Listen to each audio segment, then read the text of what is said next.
আইনে নাই এই কথা বলে বাঁচার কোনো সুযোগ নাই। দ্বিতীয় হচ্ছে পিআর পদ্ধতি হচ্ছে এখন বাংলাদেশে প্রত্যেকটি একটা দুইটা দল ছাড়া বেশিরভাগ ভোটারকে যারা রিপ্রেজেন্ট করছে তাদের সকলের মতামত হচ্ছে পিআর পদ্ধতি।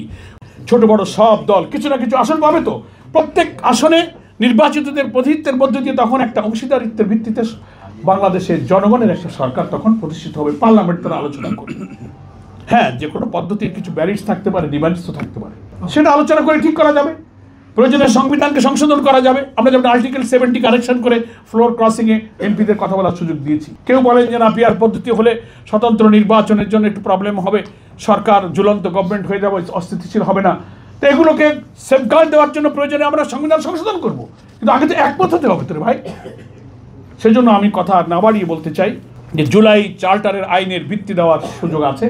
একটা হচ্ছে রেফারেন্ডাম, আর একটা হচ্ছে অর্ডিন্যান্স, প্রেসিডেন্সিয়াল প্রোক্লামেশন জারি করতে হবে। ফলে সংবিধান আইনে নাই এই কথা বলে বাঁচার কোনো সুযোগ নাই। দ্বিতীয় হচ্ছে পিআর পদ্ধতি হচ্ছে এখন বাংলাদেশে প্রত্যেকটি একটা দুইটা দল ছাড়া বেশিরভাগ ভোটারকে যারা রিপ্রেজেন্ট করছে তাদের সকলের মতামত হচ্ছে পিআর পদ্ধতি।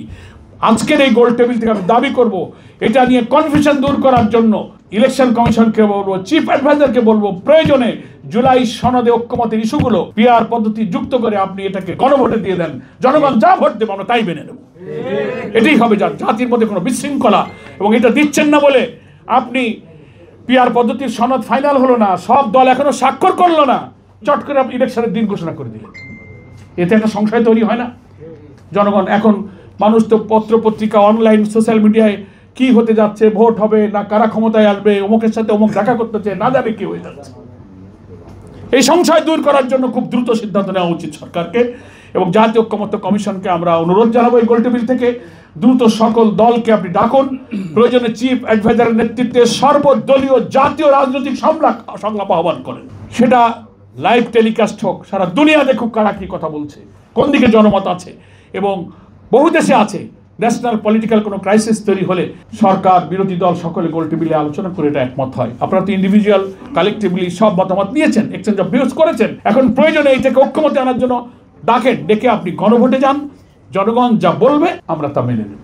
কোনো ক্রাইসিস তৈরি হবে না। কিন্তু কোনো ক্রাইসিস তৈরি করে নতুন করে এত রক্ত, এত আন্দোলনের পরে যদি আমরা দেখি যে একটা সাজানো পাতানো আগের মতো নির্বাচনের দিকে যাচ্ছে, এই নির্বাচনে কেন জনগণ অংশগ্রহণ করবে? কেউ যাবে না। 3টা নির্বাচনে আমরা ভোট দিতে পারি নাই। 54 বছর ধরে যে রাষ্ট্রীয় কাঠামোর মধ্যে আমরা শুধু কর্তৃত্ববাদের জন্ম দিয়েছি। আবার যদি সেরকম নির্বাচনের আয়োজন হয়, এই নির্বাচন তো জনগণ মেনে নেবে না। বাংলাদেশের সামনে এই সংকট নিরসনের জন্য পিআর পদ্ধতিতে এবং জুলাই সনদের আইনের ভিত্তি দিয়ে রেফারেন্ডামের আয়োজন করেই এর সমাধান করতে হবে। There is no alternative.